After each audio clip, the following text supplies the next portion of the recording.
Hello everyone, how are you all? I hope आप अच्छे होंगे, आप सभी अच्छे होंगे एंड अच्छे से अपनी पढ़ाई कंटिन्यू कर रहे होंगे। और अगर दिक्कत आ रही है तो प्लीज़ थोड़ा कोशिश करते रहिएगा। आई नो पहली बार में चीज़ें समझ में नहीं आती हैं, बट फिर भी ट्राई करना इज़ एथिक एंड मेहनत करनी है अच्छे से बस, और कोशिश ज़रूर करनी है क्वेश्चन को सॉल्व करने की, थोड़ा कॉन्सेप्ट को समझने की। ठीक है, तो अब थोड़ा क्वेश्चन पर भी हम चलते हैं। लास्ट वीडियो में जैसे मैंने बताया कि उस टाइम पर मैंने क्वेश्चन नंबर 8 अच्छे से एक्सप्लेन नहीं किया था एंड आई एम श्योर आपको थोड़ा थोड़ा क्या उसमें कॉन्सेप्ट्स का कन्फ्यूज़न ज़रूर होगा। दैट्स वाई क्वेश्चन नंबर 8 और 9 मैं इस वीडियो में टुगेदर बना रही हूँ, साथ में बना रही हूँ, जिससे कि आपके कॉन्सेप्ट्स थोड़े क्लियर हो जाए। एंड उस वीडियो को सिर्फ आप 40 मिनट्स तक ही देखना, उसके बाद चीज़ें थोड़ी सी मेसअप हो गई थी, वो अपलोड पर चला गया था, बिकॉज दैट्स वाई मैं उसको एडिट नहीं कर पाई। तो ये बहुत बातें हो गई, अब चलते हैं थोड़ा क्वेश्चन की तरफ। मुझे लगा थोड़ा बता देना चाहिए, तो इसलिए मैंने बता दिया। अब चलते हैं क्वेश्चन की तरफ। तो क्वेश्चन क्या है? क्वेश्चन नंबर 8, ये आपका एक्सरसाइज 13.3 का है। तो क्वेश्चन नंबर 8 हम पढ़ते हैं पहले। That water in a canal of 6 metre wide and 1.5 metre deep is flowing with a speed of 10 kilometre per hour. How much area will it irrigate in 30 minutes if 80 centimeter, sorry not 80, if 8 centimetre of standing water is needed. ठीक है, तो question हमने पढ़ा, थोड़ा समझने का कोशिश करते हैं पहले, या आंसर भी आप सोल्यूशन की तरफ ध्यान मत दो। ठीक है, अभी हम लोग सिर्फ क्वेश्चन की तरफ ध्यान देंगे। एंड दैट इज़ कि आपको बोला क्या जा रहा है कि एक कनाल है, कनाल यानी नहर। आपने अगर नहीं भी देखा होगा तो गूगल पर यू कैन सर्च ऑन कि कनाल क्या होता है, या उसके इमेजेस, जिससे थोड़ा आइडिया मिल जाए, इस क्वेश्चन को विजुअलाइज कर पाओ। बिकॉज वैसे करोगे तो क्वेश्चन बहुत अच्छे से बन जाएगा। ठीक है, तो आप एक नहर होती है जिससे कि पानी जाता है खेतों में, खेतों में सिंचाई करने में पानी से मदद मिलती है, तो वो पानी खेतों में उस कनाल यानी नहर से ट्रैवल करके जाता है। तो उससे रिलेटेड कुछ इन्फॉर्मेशन है कि जो आपका नहर है ना, यानी कनाल ही बोलूँगी सो दैट आपको थोड़ा बेटर लगे। अगर आप नहीं जानते हो तो प्लीज़ गूगल करना, एंड आई एम श्योर थोड़ा अच्छा लगेगा देखकर कि यस कनाल भी कुछ होता है ऐसा। बिकॉज़ मुझे तो बड़ा अच्छा लगता था जब मैं अपने स्कूल बस में जाती थी और रास्ते में कनाल पड़ता था, तो मुझे देखकर बहुत अमेजिंग लगता था। तो ये स्टोरीज तो चलती रहेंगी, बट अभी यहाँ पर हम लोग डिस्कस कर लेते हैं बैक टू द क्वेश्चन कि आपका कनाल में पानी जा रहा है, और पानी पानी नहीं, यहाँ पर जो कैनाल है ना, यानी जो नहर, मान लो आपका पानी, कैनाल ऐसे होता है यानी कि इतना इतना कुछ इतना स्पेस होता है, और पानी आपका बीच से फ्लो होकर खेतों में जाता है। ठीक है, तो मान लो आपका ये कैनाल, मान लो नहीं क्वेश्चन में गिवन ही है कि आपका ये जो कैनाल है वो 6 मीटर वाइड है, यानी कैनाल की चौड़ाई 6 मीटर वाइड है। तो यहाँ से यहाँ तक उसकी चौड़ाई है 6 मीटर वाइड, मान लो। ठीक है, तो ये 6 मीटर वाइड है और गहरा है। पानी तो ज़मीन से थोड़ा लेयर उसका ऊपर ही रहेगा ना, तो पानी से ज़मीन से पानी आपका 1.5 मीटर हाइट की ऊपर जा रहा है, फ्लो कर रहा है। ओके, और उसके बाद एक और चीज़ दी हुई है कि वो 1 घंटे में 10 किलोमीटर डिस्टेंस कवर करता है। अब आप बोलोगे कि यहाँ पर 1 घंटे में 10 किलोमीटर डिस्टेंस कहाँ लिखा हुआ है, तो यही तो है कि with a speed of 10 kilometre per hour, यानी 10 किलोमीटर प्रति घंटे की स्पीड से चल रहा है। तो इसका अगर लॉजिकल मीनिंग निकालना चाहें तो वो क्या होगा कि 1 घंटे में 10 किलोमीटर चल रहा है। So how much area will it irrigate in 30 minutes if 8 centimetre of standing water is needed? तो कितना जगह, यानी कि इससे पानी फ्लो होते होते जाएगा, बहुत दूर दूर जगहों तक जाएगा। और उसके बाद ये क्वेश्चन बोला जा रहा है कि कितनी जगह, कितना, मान लो आपका ये पानी से फ्लो होके जा रहा है, तो कितना जगह, यहाँ पर ये खेत है तो कितना जगह इस खेत में या इन खेतों में वो इरिगेट करेगा आधे घंटे में। और उसके साथ साथ एक कंडीशन भी दी हुई है कि खेतों में जो पानी की ज़रूरत है उस पानी की हाइट आपको 8 सेंटीमीटर होनी चाहिए। तो यहाँ पर यूनिट्स का थोड़ा सा ध्यान रखो। आपका जो कनाल में पानी फ्लो हो रहा है वो उसकी हाइट कितनी है? 1.5 मीटर डीप है, यानी ज़मीन से उसका लेयर 1.5 मीटर ऊपर है।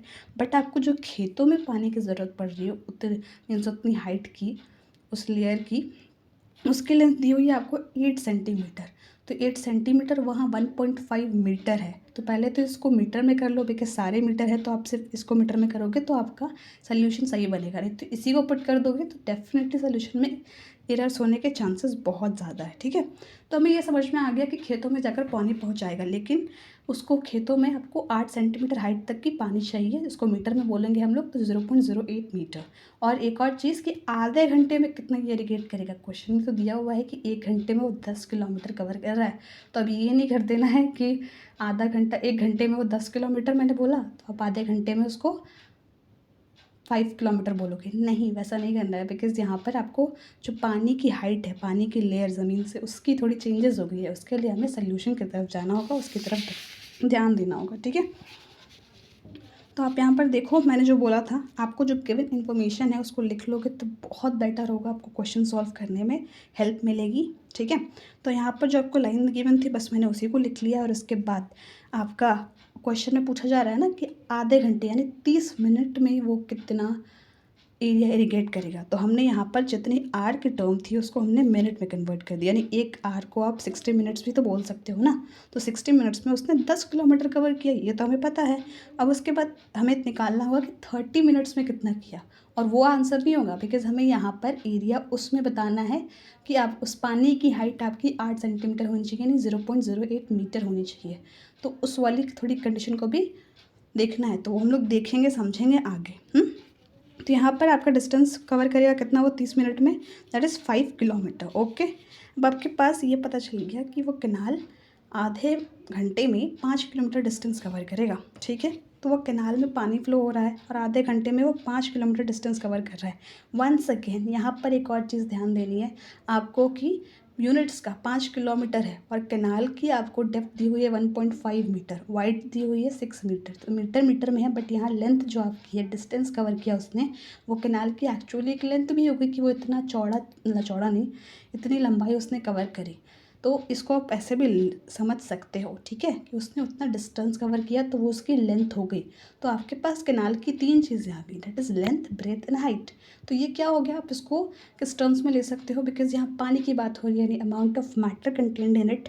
तो हम वॉल्यूम की बात करेंगे, तो volume of canal is equals to what, L/B/H, और वो आपका ये हो जाएगा 5 किलोमीटर से। तो ध्यान रखना आपकी सारी यूनिट सेम होनी चाहिए जितनी भी आपको गिवन है। तो मीटर्स में है तो इसको भी हमने मीटर्स में कन्वर्ट कर दिया। तो एल आपका 5 किलोमीटर्स था, तो 5 × 1000 × 6 आपकी विड्थ थी, और ये आपकी हाइट थी कैनाल की वाटर की। लेकिन एक और चीज़ बात यहाँ पर आपको समझनी होगी कि आपको उसी पानी का यूज़ करना है। मीन्स हमने यहाँ पर आधे घंटे तक सारी सिचुएशन मान ली, ठीक है, कि आधे घंटे ने आपके कैनाल ने इतना डिस्टेंस कवर करा, इतनी लेंथ कवर करा उसने, ठीक है। इतना पानी इस लेंथ तक पहुँचा जो कि है 5 किलोमीटर्स, 5000 मीटर। अब उसी पानी का, यानी जो पानी आपका उस कैनाल में फ़्लो हो रहा था उतने टाइम तक, आधे घंटे में, उसी पानी का यूज़ करके तो आप अपने खेतों को इरिगेट करोगे ना। आपने भले ही कंडीशन अलग दे दी है, एक सेकेंड, ये थोड़ा लाइटनिंग का इशू है, बट प्लीज़ इग्नोर इट। जो आपने खेतों में पानी यूज़ करोगे वो इसी आधे घंटे वाले पानी को यूज़ करोगे ना, कि आधे घंटे में जो जितना पानी लाया होगा उसी पानी की हेल्प से तो आप उतना एरिया इरिगेट करोगे। आपने कंडीशन दे दी कि हाँ इतनी हाइट होनी चाहिए, थोड़ा सा उसमें हम सल्यूशन करना होगा। बट अगर आप लॉजिकली देखो तो द थिंग इज़ दैट कि आपने उसी पानी को यूज़ करके जो कैनाल में फ़्लो हुआ है आधे घंटे में, उससे अपने खेतों को इरिगेट किया है या सिंचाई की है अपनी जगह की, है ना। तो आपने उसी पानी को यूज़ करा वहाँ पर भी, तो क्या होगा यहाँ पर, इसका मतलब कि volume of canal is equals to, means volume of water in canal is equals to what, volume of area irrigated. यानी उतना ही पानी जो आपका फ़्लो हो रहा था आधे घंटे में, वही पानी जो आधे घंटे में फ़्लो हो रहा था, वही पानी, उतना ही पानी आपके पास पहुंचा। तो आपने उस पानी, यानी अमाउंट ऑफ मैटर का थोड़ा सा यहाँ पर केस बन रहा है, तो आपने उसको यूज़ करा है ना। तो वॉल्यूम ऑफ एरिया इरिगेटेड, तो एरिया इरिगेटेड, मैंने एक और चीज़ बोली थी आपको कि ध्यान रखना है कि area irrigated into height is equals to volume. Area अपने आप में लेंथ और ब्रेथ का डायमेंशन ले लेता है, तो इसलिए हम उसको एज अ होल एरिया के टर्म्स में भी लिख सकते हैं, बिकॉज क्वेश्चन में यहाँ पर आपको सिर्फ एरिया पूछा गया है, तो हमने इसको डायरेक्टली एरिया इरिगेटेड लिख दिया है। और हाइट आपको गिवन थी, सो हमें बस समझना इतना था कि आपका जो पानी बह के आ रहा है वही पानी आपने यूज़ करा है खेतों में, तो आपके पास दोनों की वॉल्यूम तो सेम होगी ना। ये नहीं कि खेतों से क्या प्रोडक्शन हुआ, वो उसका नहीं सोचना है, बिकॉज वो तो डिफरेंट ही टॉपिक है। भले ही वो माइंड में आए कि ऐसे कैसे हो सकता है, जो पानी आया और जो खेतों में हुआ, नहीं, हमें यहाँ पर उस टर्म से समझना है कि जो पानी आया उतना ही पानी का हमने यूज़ करा अपने खेतों को सिंचाई करने के लिए। तो पानी तो दोनों जगह सेम ही अमाउंट में यूज़ हुआ ना, और सेम ही पानी यूज़ हुआ। एक फ्लो होके आया, एक वही यूज़ हुआ, इसका मतलब दोनों का वॉल्यूम सेम है। और उसके बाद बस हमें हाइट भी गिवन थी कि आपको इतना हाइट का पानी होना ज़रूरी है, तो वहाँ पर थोड़ी पानी की हाइट की चेंजेस हो जाएंगे एज़ पर द लैंड, जो आपकी ज़मीन होगी, बस वही करना था। इसलिए बस वॉल्यूम सेम हो गया और हाइट आपका थोड़ा डिफरेंट था एज़ पर वाटर जो फ्लो हो रहा था जिस हाइट से, तो इसलिए आपने हाइट यहाँ पे ले लिया कि volume of area irrigated is what, area irrigated into height. तो area irrigated into height is 0.08। इसको आप सॉल्व करोगे, ये पूरा आपका काम है सोल्यूशन लेके जब करोगे तभी समझ में आएगा, नहीं करोगे दिक्कत होगी वापस से। एंड इसके आगे का सोल्यूशन मैं दिखाती हूँ आपको अभी। वेट, ये तो थोड़ा हमारा पिछला वाला क्वेश्चन का है, इसके आगे आप सॉल्व करोगे तो आपका एरिया इरिगेटेड इतना आएगा। तो यही है आपका आंसर। सो आई थिंक ये क्वेश्चन आपको क्लियर हो गया होगा एंड दैट्स डन। अब चलते हैं क्वेश्चन नंबर 9 की तरफ। तो क्वेश्चन नंबर 9 भी कुछ इसी से मिलता जुलता है, उसे भी हम लोग एक बार पढ़ लेते हैं। That a farmer connects a pipe of internal diameter 20 centimeter from a canal into a cylindrical tank in her field, which is 10 meter in diameter and 2 meter deep. If water flows the pipe at the rate of 3 kilometers per hour, how much time will the tank be filled? यानी कि अगर आपको question समझने का थोड़ा कोशिश करें हम लोग यहाँ पर, तो क्या बोला जा रहा है कि एक फार्मर है यानी एक किसान है जिन्होंने एक पाइप है, पाइप कैसे शेप में है, सिलेंड्रिकल शेप में है। तो पाइप आपका कैनाल से जुड़ा हुआ है और उसी पाइप को, कैनाल में क्या होता है, पानी फ्लो होता है, तो उस पाइप को उसने कैनाल में डाला है पानी के लिए और वही पाइप आपका एक टैंक में जोड़ दिया उसने। तो यहाँ कैनाल की टेंशन ना लो, आप बस पाइप की समझो कि पाइप से पानी आ रहा है और पानी आकर कहाँ जा रहा है, टैंक में जा रहा है। तो पाइप भी सिलेंड्रिकल शेप में है और आपका टैंक भी सिलेंड्रिकल शेप में है, बस दोनों के डायमेंशंस में डिफरेंस होगा। और यहाँ पर आपको वही चीज़ भी दी हुई है कि जो पाइप की डायमीटर है, तो डायमीटर को यूज़ मत करो, हमेशा याद रखो डायमीटर को हमेशा रेडियस के टर्म्स में कन्वर्ट करना है, यानी इसका हाफ होगा। और उसके बाद में इसका भी सिलेंड्रिकल टैंक का भी आपको डायमीटर दिया हुआ है, हाइट दिया हुआ है। और एक और चीज़ दी हुई है कि water flows through the pipe at the rate of 3 kilometres per hour, यानी कि जो पाइप है, पाइप से पानी यहाँ कहाँ जा रहा है, टैंक में जा रहा है। तो पाइप में जो पानी है वो 3 किलोमीटर पर आवर, यानी 1 घंटे में कितना डिस्टेंस ट्रैवल कर रहा है वो, मीन्स डिस्टेंस नहीं, मीन्स ये बोलूँगी मैं कि 1 घंटे में पाइप से कितना पानी हो जा रहा है, कितना डिस्टेंस के बराबर, तो 3 किलोमीटर। आपको बताना है कि वो कितने टाइम में वो पूरा टैंक भर जाएगा।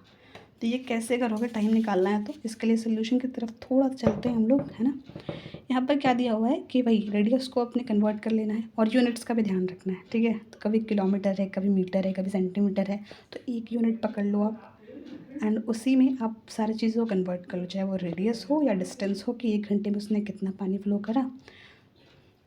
तो यहाँ पर हमें टाइम निकालना है, तो टाइम निकालने के लिए हमने चीज़ों को एज 1 आवर के टर्म्स में कन्वर्ट कर दिया है। तो आपको यहाँ पर मैंने लिखा है कि volume of water that flows through the pipe in 1 hour. तो पाइप आपका सिलेंड्रिकल शेप में था और उसके बाद जो उसकी हाइट, पाइप की तो हाइट, यहाँ पर हम लोग उसका डिस्टेंस कवर करेंगे बिकॉज पाइप से पानी जा रहा है। तो पाइप ने, मीन्स आप ऐसे समझो ना, पाइप 1 घंटे में 3 किलोमीटर पानी अपने से गो थ्रू करने देता है। तो कैसे करने देगा, जब उसके पास 3 किलोमीटर की थोड़ी डिस्टेंस होगी तो उसी को हमने एज अ हाइट यहाँ पर ले लिया है। आपको रेडियस दिया हुआ था क्वेश्चन में, डायमीटर था, तो उसको हमने रेडियस में किया है और रेडियस से भी हमने उसको सेंटीमीटर से मीटर में कन्वर्ट करा है। तो ये ध्यान रखना है। उसके बाद वही कॉन्सेप्ट कि आपका जो पाइप से पानी फ्लो हो रहा है वही आपका टैंक में जा रहा है। तो इसका मतलब क्या, जो पाइप में पानी है वही आपका टैंक में पानी है। सो आप volume of pipe is equals to what, volume of tank. एक एक घंटे की हम लोग रिलेशन यहाँ रखेंगे बिकॉज हमें क्वेश्चन में बस इतना ही गिवन है कि 3 किलोमीटर में, 1 घंटे में वो पाइप 3 किलोमीटर पानी कवर करता है। अगर उसके पास 3 किलोमीटर वाली स्पेस होगी तभी ना, तभी वो 1 घंटे में 3 किलोमीटर पानी को जाने दिया उसने, उतना उसकी कैपेसिटी थी। तो 1 घंटे में उसने 3 किलोमीटर जाने दिया और 1 घंटे में जितना वहाँ पर टैंक में पानी भराया, ठीक है, तो उसका वॉल्यूम हम लोग टैंक का वॉल्यूम अपॉन यहाँ पर 1 घंटे में पाइप ने कितना वॉल्यूम क्रॉस करा, यानी 1 घंटे में पाइप का कितना वॉल्यूम हो गया, उन दोनों को अपॉन कर देंगे तो आपके पास टाइम आ जाएगा। इसको कंफ्यूज नहीं होना है, बस इतना समझो ना कि आपके पास 1 घंटे में पाइप से इतना पानी गया, ठीक है, इतना पानी, वही पानी आपका टैंक में गया और टैंक में आपकी जो डायमेंशंस दी हुई थी वो नॉर्मली कि आपका टैंक का रेडियस 5 होगा, हाइट 2 होगा, वहाँ डायमीटर दिया हुआ था, उसको रेडियस में कन्वर्ट करना है। उसके बाद time is equals to what, just कि आपका पानी कहाँ जा रहा है, टैंक में जा रहा है, तो टोटल पानी तो आपका टैंक में ही जा रहा है। बट एक रिलेशन निकालने के लिए हमने यहाँ पर 1 घंटे में उस पाइप ने कितना पानी या कितना वॉल्यूम ऑफ वाटर उससे फ्लो हुआ, हमने वो निकाला सो दैट हमें टाइम का एक रिलेशन मिल जाए, तो उससे हमें टाइम का रिलेशन भी मिल गया, that is 5/3 is 1 hour 40 minutes. So this was all about this video. I hope you liked it and thank you so much for watching. और थोड़ा कोशिश करना इस क्वेश्चन को सॉल्व करने का, अगर दिक्कत होगी तो मुझे बताना, मैं ज़रूर ट्राई करूँगी उस पर इम्प्रूव ऑन करने का, ठीक है। और थोड़ा आराम से क्वेश्चन भी हो जाएगा, ठीक है। So thank you so much for watching.